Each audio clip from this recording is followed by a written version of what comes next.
Good morning, everyone, and welcome to the Chapter 228 informational webinar for educator preparation, specifically for local education agencies. This webinar will provide school district and campus personnel an introduction to the revisions to 19 Texas Administrative Code, Chapter 228, that were adopted by the State Board for Educator Certification in February 2024.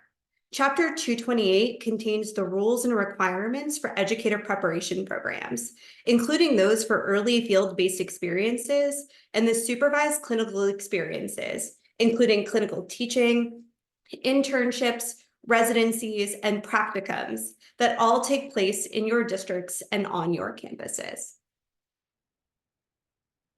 There are over 120 educator preparation programs, or EPPs, in Texas that are diverse in size, location, approach, and population.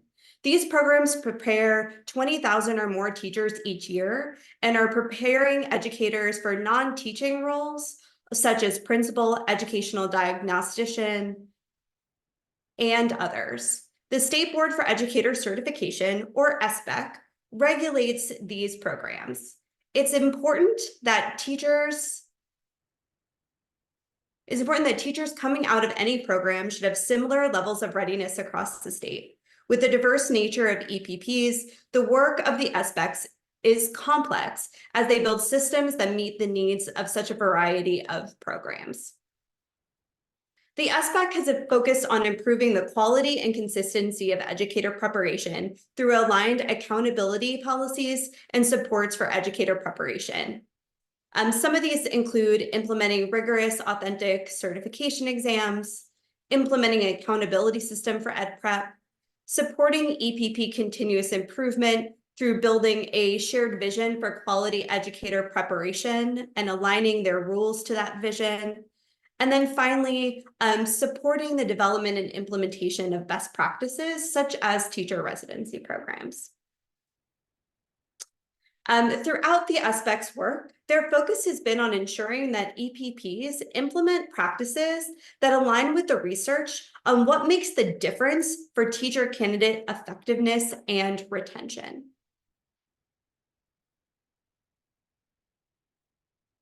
They've also been focused on supporting the implementation of teacher residency models in Texas, which have demonstrated strong outcomes, particularly in regards to teacher retention and impact on student outcomes.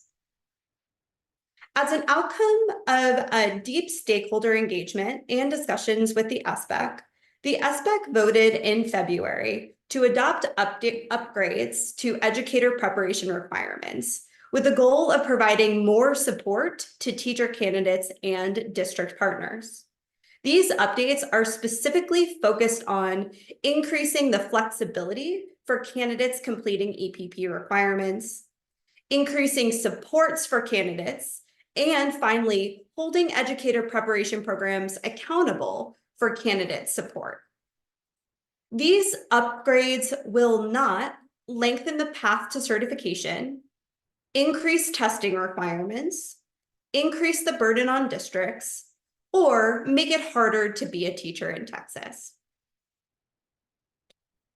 So, as we stated, Chapter 228, which the SBEC recently took action on, is one of the chapters within the Texas Administrative Code, but it is one that provides significant requirements for candidate preparation for EPPs. Among many other requirements, this chapter encompasses curriculum requirements and clinical experience requirements for all candidates preparing to be certified educators. The SBEC has taken action over this past year to do a complete makeover of this chapter with a focus on aligning EPP requirements, again, to those research-based best practices. Therefore, all of the excitement that you may be hearing about the reorganization and updates to this chapter are what we'll discuss today. As it exists before the makeover, the chapter was incredibly long, and the reader had to scroll through lots of other rules to find the rules that they needed. And some of the rules were vague and needed some clarification. While the chapter was being reorganized, Some updates were made to existing rules, and some new rules and requirements were added. A few of these additions will be for the best interest of your district and campus. The goal for this presentation today is to acquaint you with these new rules and requirements so that you are prepared for supporting educator preparation candidates on your campuses. Please note that we will not have time today to review all the changes to this chapter. So for context, let's look at the revision and adoption process. The first draft of the Chapter 228 makeover began long before February of 2023. However, the draft made its debut as a discussion item in February 2023 for the SBEC. It was carried through April, July, and September meetings as discussion items, giving stakeholders, including educators and representatives from districts and EPPs and professional organizations, alongside the SBEC, ample opportunity to weigh in with comments and suggested refinements. The copious input and advisement was very helpful in developing a product that is user-friendly and elevates the quality of educator preparation. The adopted chapter will be considered by the State Board of Education in April, and following that has an implementation date of September 1, 2024. As an interesting aside, regarding stakeholder feedback on this process, TEA received so much input from stakeholders, including many LEAs across the year, and made so many revisions and refinements based on ongoing input that to transparently track refinements from stakeholders, TEA staff has implemented a color coding scheme to track this evolution. This key appeared in the discussion item in our September 29th, 2023 SBEC meeting. Now for the focus of today's presentation. Today we'll provide information on updates to the rules in areas where districts and EPPs intersect. You can find the full text containing all updates in a couple of different places on the TEA website. On an internet browser, go to tea.texas.gov. You'll find the updated chapter under Laws and Rules, select SBEC Rules tab, and then from that page, select Adopted Rules, subject to SBOE review. Alternatively, an easy-to-read version in the February 16th, 2024 SBEC item is also available.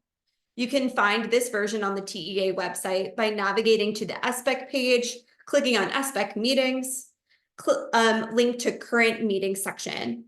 Additionally, you may reach out to your EPP partners and to TEA with additional questions related to the updates.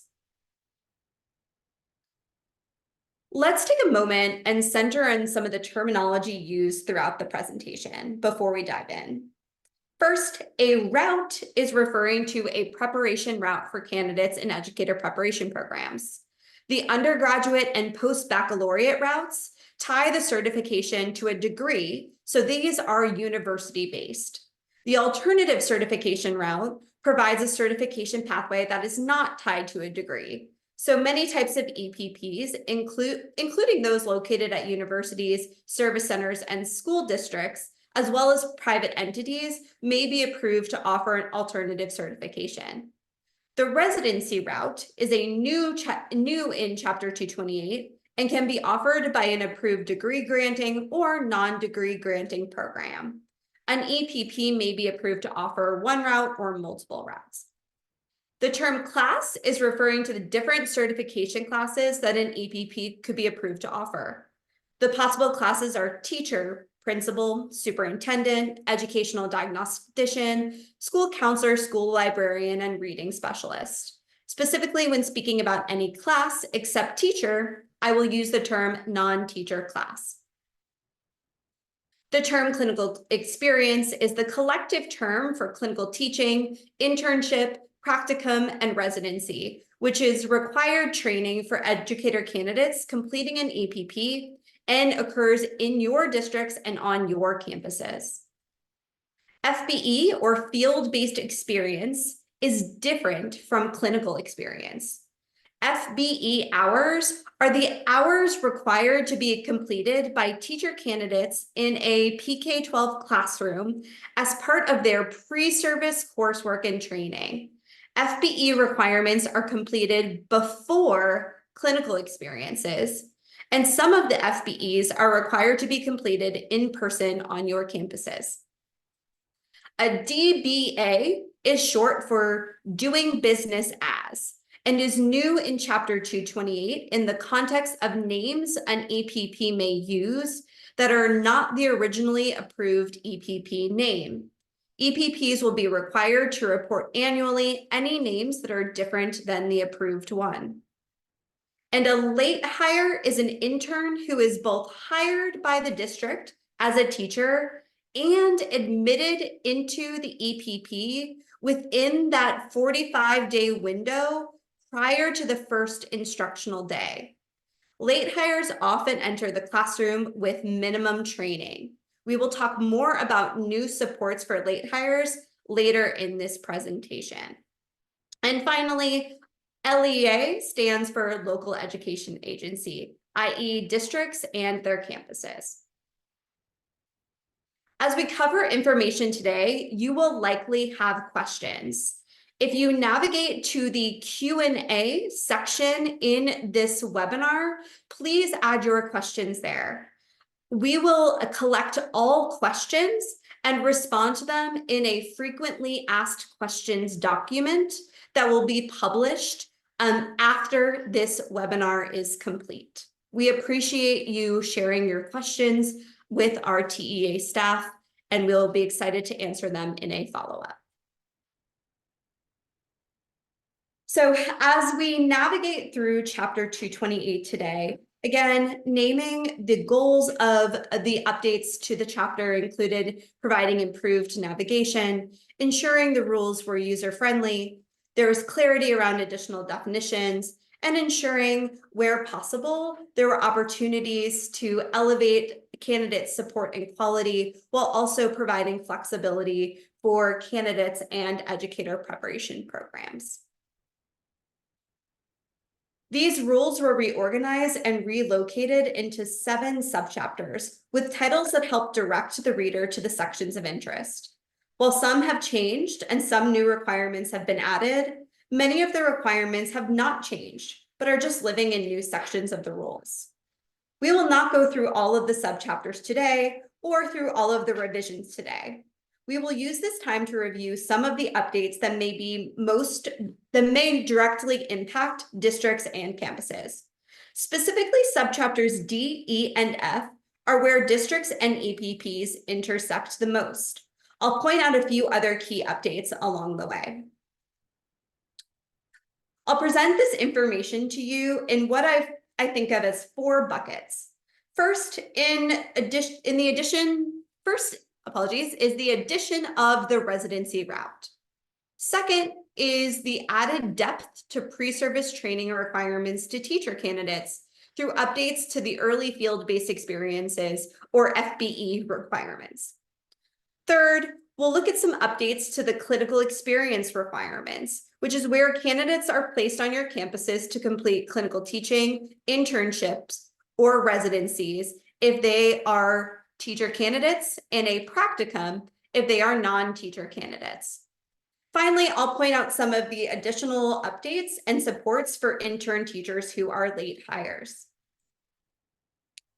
Throughout the revised chapter, there are new rules around the residency route, which I mentioned previously. Some of your districts are engaged with EPP partners in hosting residents on your campuses. The updated Chapter 228 codifies the residency, clearly defining the expectations for residencies. The addition of this preparation route required updates to almost every subchapter in Chapter 228.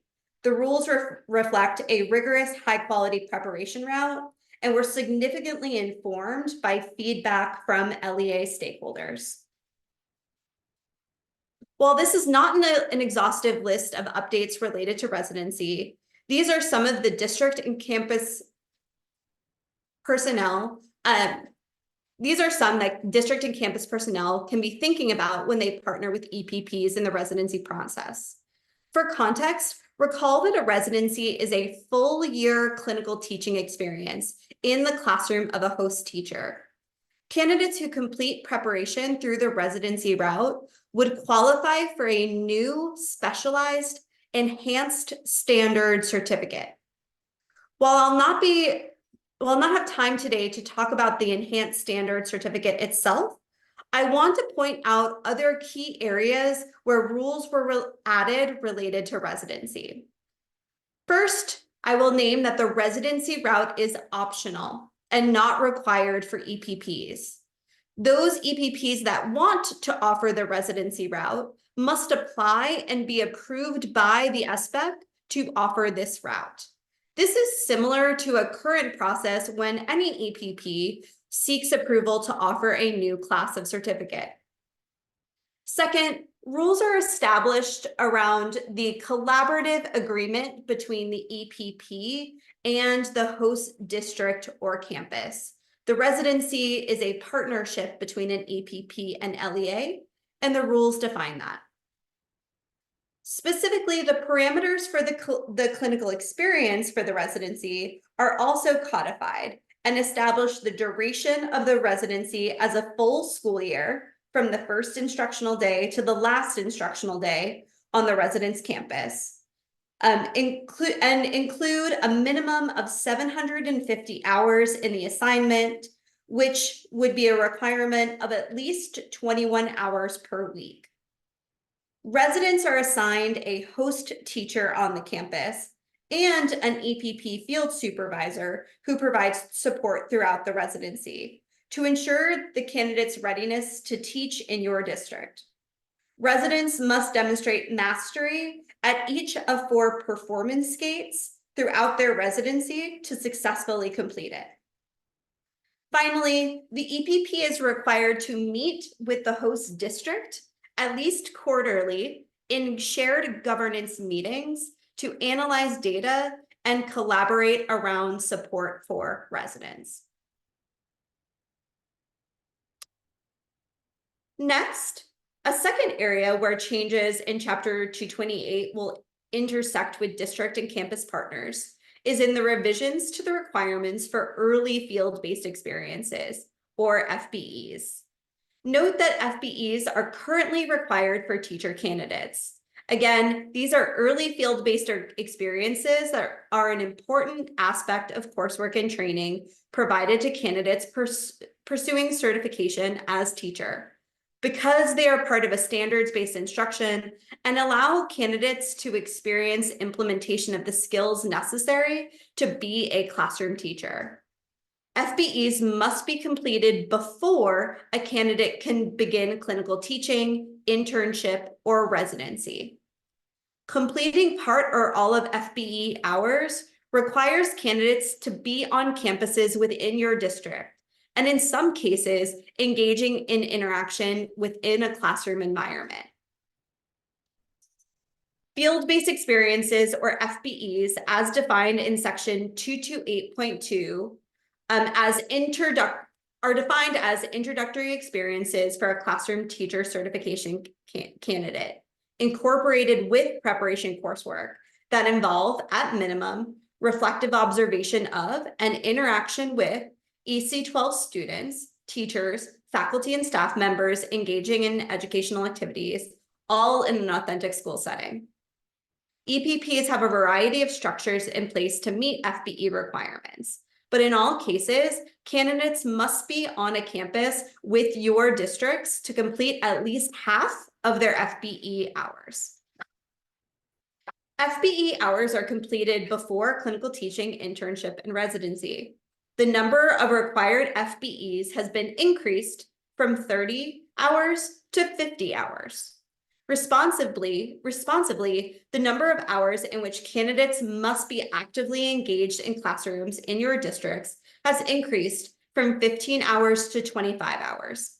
Some examples of ways that candidates could be actively engaged in your classrooms may include facilitating small groups, assisting with lab activities, facilitating a test review, tutoring one or more students, or even teaching all or part of a lesson and receiving feedback from a classroom teacher.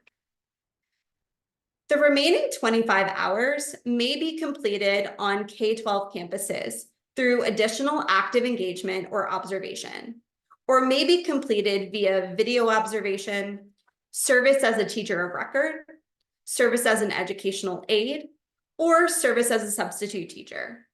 These are all flexibilities that have been added to the updated Chapter 228, and are flexibilities that EPPs have been requesting. In addition, in the updated Chapter 228, there was also added flexibility to allow FBE hours to be completed in summer school classrooms. These experiences must be guided by the EPP, and candidates must engage in reflection on their experiences. EPP processes around field-based requirements currently vary dramatically across EPPs. Some weave hundreds of PK-12 campus hours into the fabric of their rigorous coursework and training, working through MOUs with partnering districts. Well, on the other extreme, some EPPs provide candidates instructions and guidelines and then send them out to secure their own experiences from districts. Obviously, it would, in a perfect world, all FBE requirements would be met through the rigorous process. Districts and campus staff are encouraged to work with EPPs and their candidates to allow FBE activities in a way that's meaningful to candidate preparation and that minimizes classroom disruptions. These activities contribute to the preparation of well-qualified teachers that would ultimately take their place in your classrooms. District participation in this aspect of candidate training supports candidate success. The third key area to focus on in Chapter 228 is the area of support for candidates completing clinical experiences. Recall, these are teacher candidates completing clinical teaching, or student teaching as it's commonly known, an internship as a teacher of record on one of your campuses, or a teacher residency. And non-teacher residents would be completing a practicum. All of these experiences take place in classrooms on your campuses and in your districts. The required clinical experiences are the culminating opportunity for a candidate to implement the standards-based training and skills needed to be an effective educator and ultimately demonstrate proficiency in the skills. Effective mentoring and ongoing coaching and support are important to leverage candidate success throughout all types of clinical experiences. Both the district and EPP play a critical role in this process. The definition of clinical experience in section 228.2 is a supervised educator assignment through an EPP at a public school accredited by the TEA or other school approved by the TEA for the purpose where candidates demonstrate proficiency in the standards for certification sought, and that may lead to the completion of a standard certificate. Clinical experiences include clinical teaching, internship, practicum, and residency. Note the portion that says may lead to completion of a standard certificate. First, in addition to clinical experiences, there are other requirements that must be met to qualify for a standard certificate, such as completion of all coursework and passing certification exams. Additionally, the clinical experience must be successful, and there are rules in place that require written recommendation of success from both campus staff and EPP field supervisor. Let's establish some context for reviewing some existing requirements for clinical experience. These are currently in place and have not changed in the revisions to Chapter 228. First, a successful clinical experience is required for completion of an EPP. Teacher candidates must complete clinical teaching or an internship. Candidates enrolled in a post-baccalaureate or alternative routes will hold a bachelor's degree and therefore qualify for an internship.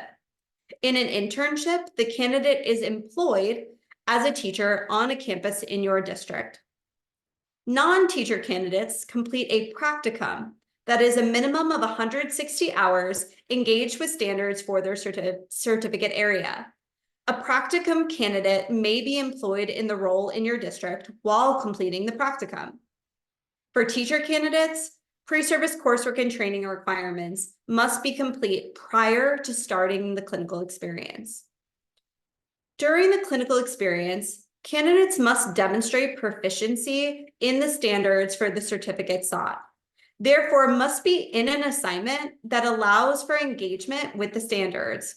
For example, a candidate pursuing certification in Math 712 must teach math courses in grade levels within the 7 through 12 grade band.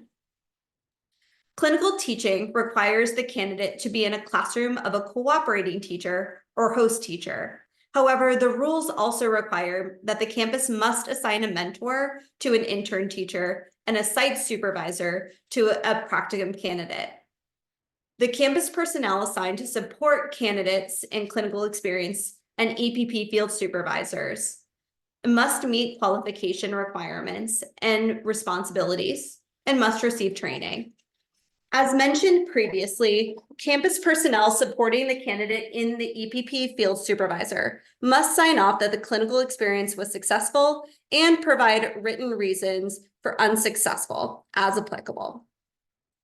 Teacher candidates must hold an active intern or probationary certificate to complete an internship, and an intern or probationary certificate must be deactivated when a candidate is no longer in the assignment.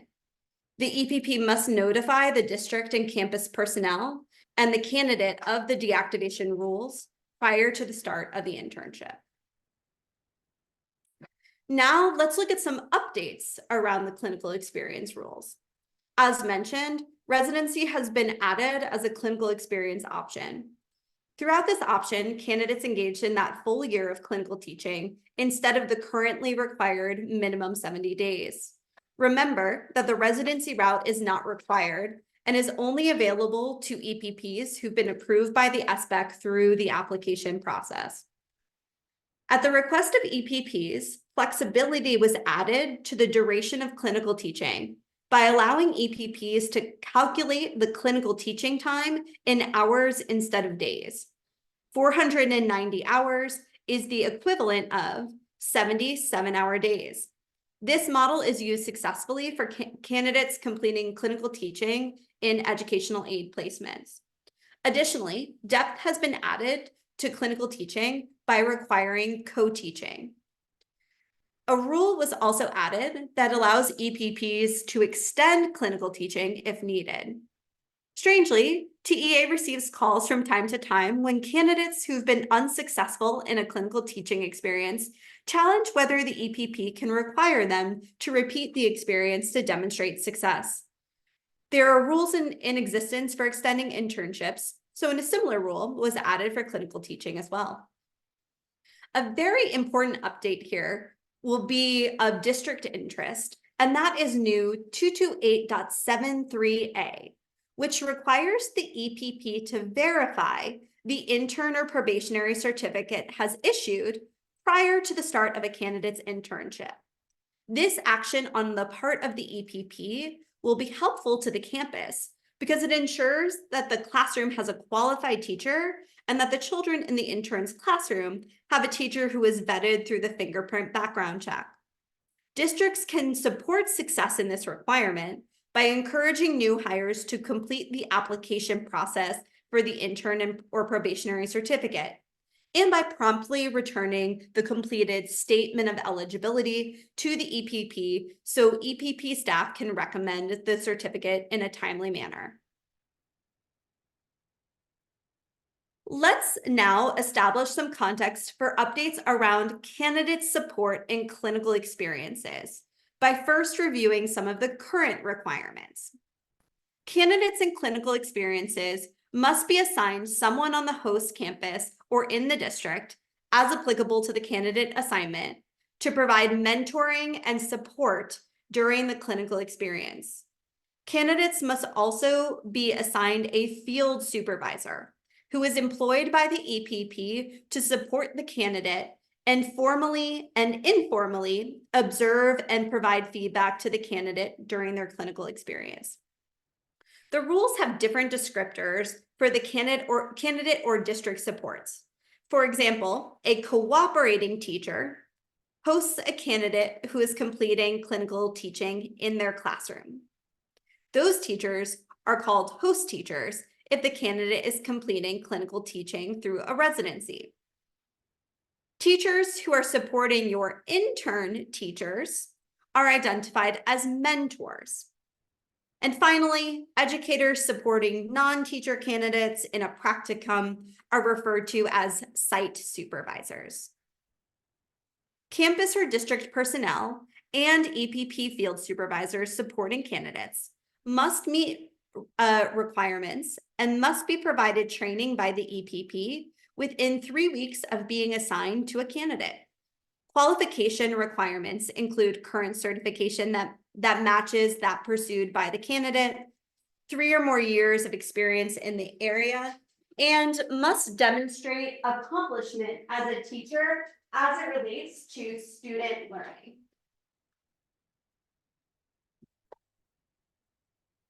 EPPs must retain evidence and have assigned qualified personnel to support their candidates. They approach this in a variety of ways. Some have written MOUs with district partners to assign qualified personnel, while other EPPs may request assigned campus verification at the time the candidate begins the clinical experience.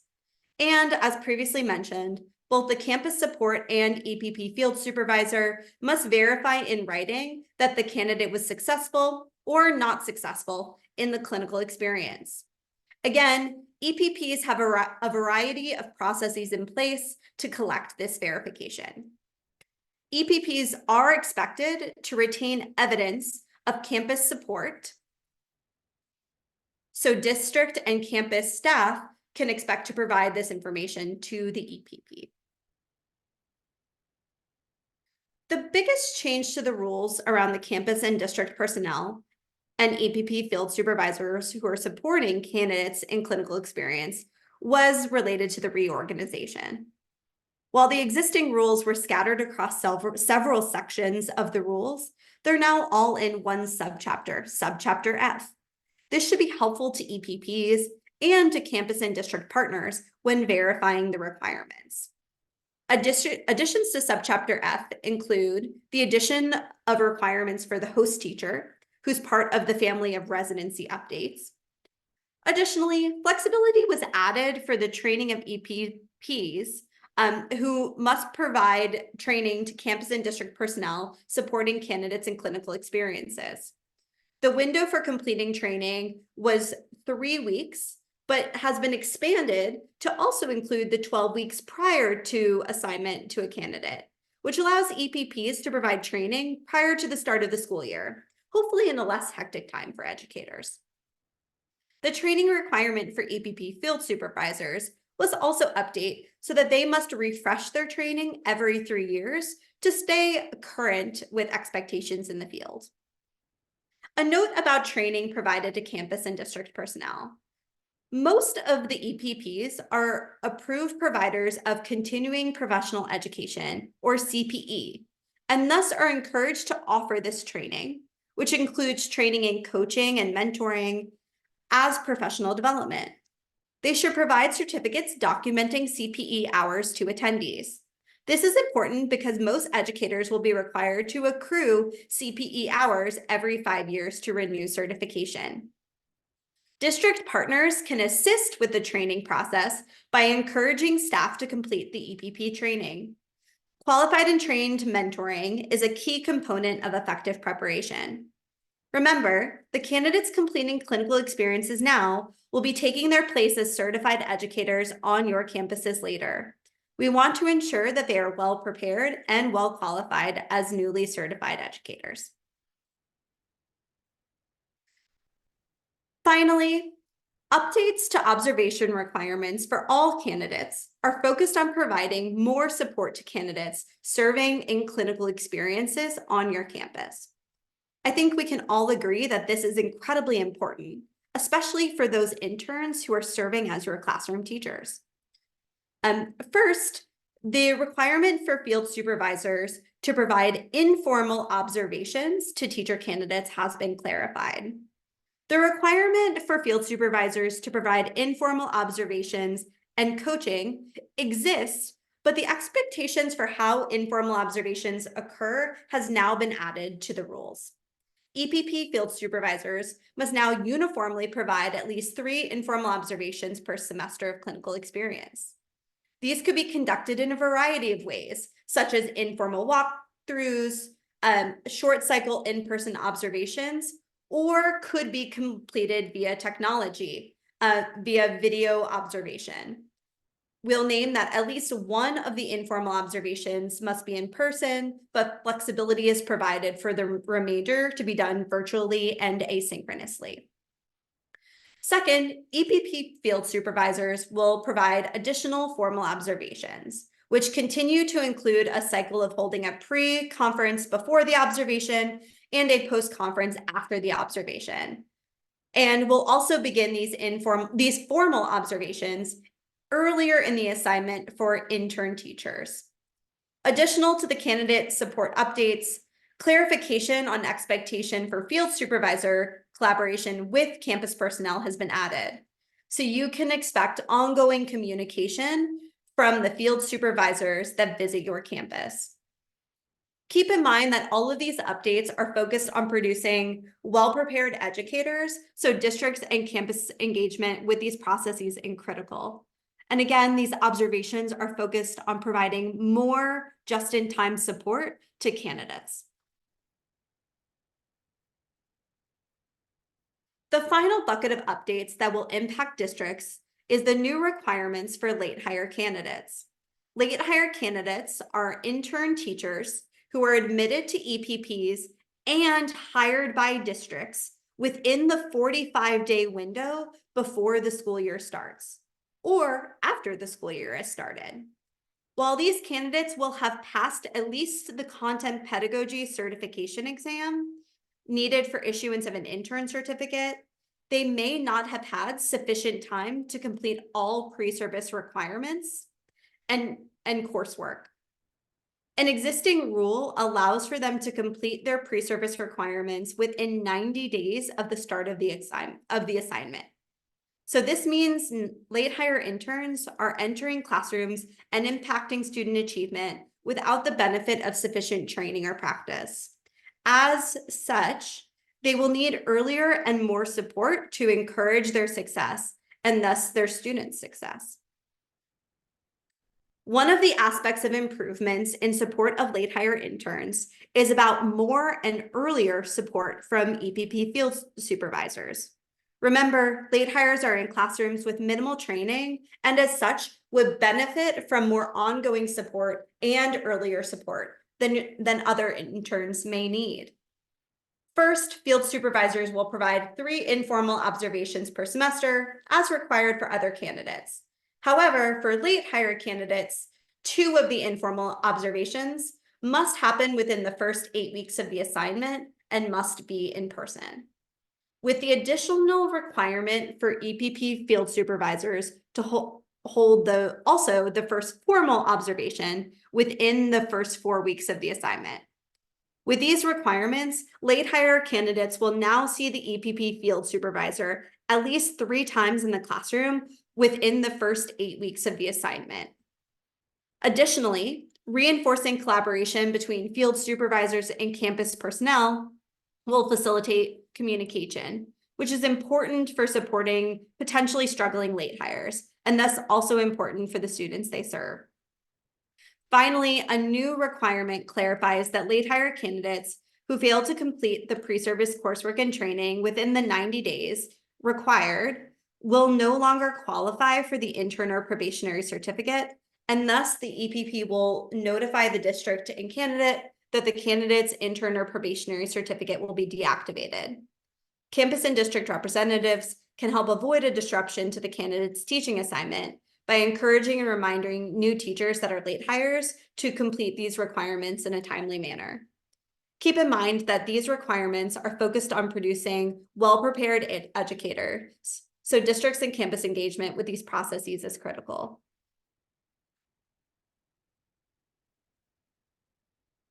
Finally, there are a few key updates that may be of interest to LEAs that did not fit into one of the 4 buckets of updates presented today. We thought you'd be interested in these updates as well. New updates to the definitions of school day, school year, and assignment start date are in place to frame up the clinical experience requirements. The school day and school year frame the duration of the clinical experience within the unique district calendar. The assignment start date starts the clock ticking on supports provided to the candidate by the EPP field supervisor. For teacher candidates, the assignment starts on their first instructional day with students. For non-teacher candidates, the practicum starts when the EPP authorizes it to begin. EPPs will also be required to provide instruction to pre-service teacher candidates on implementing open education instructional materials. It will be a benefit to campuses for new teachers to enter your campuses with these training in hand.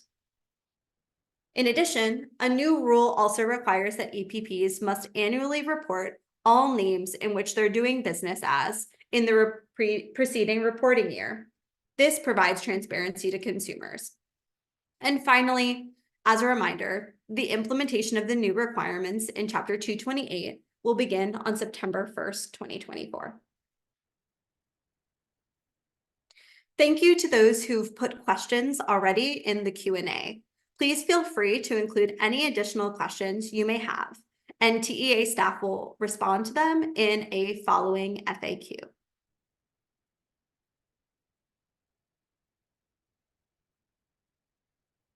So what's next for Chapter 228? District and campus staff are encouraged to continue to partner and engage with EPPs in the work of preparing future educators, to continue to engage with trainings and informational webinars that will provide detail and build capacity around implementation of requirements in Chapter 228. In particular, upcoming webinars related to the new teacher residency preparation route.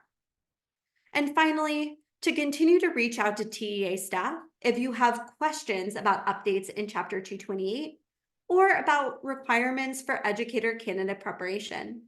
The help desk system is the recommended and most efficient method for communication. Send inquiries to the Preparation Programs tile under Educator Testing and Preparation Programs. You'll find the HD icon at the top right on the tea.texas.gov landing page.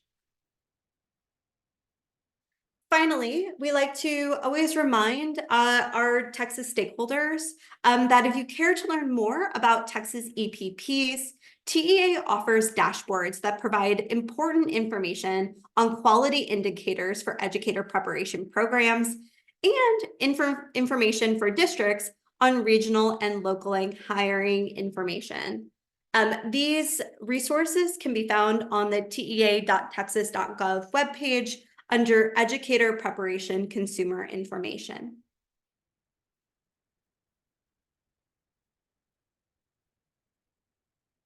This concludes the overview of some key updates to preparation requirements for educator candidates in Chapter 228. On behalf of TEA staff and the SBEC, thank you for taking the time to attend this informational presentation today. We hope you feel it has been time well spent. Again, please continue to place questions that you may have within the chat, and we look forward to addressing your questions in a future FAQ and engaging with you in future webinars and other stakeholder engagement experiences. Please enjoy the rest of your day. Thank you.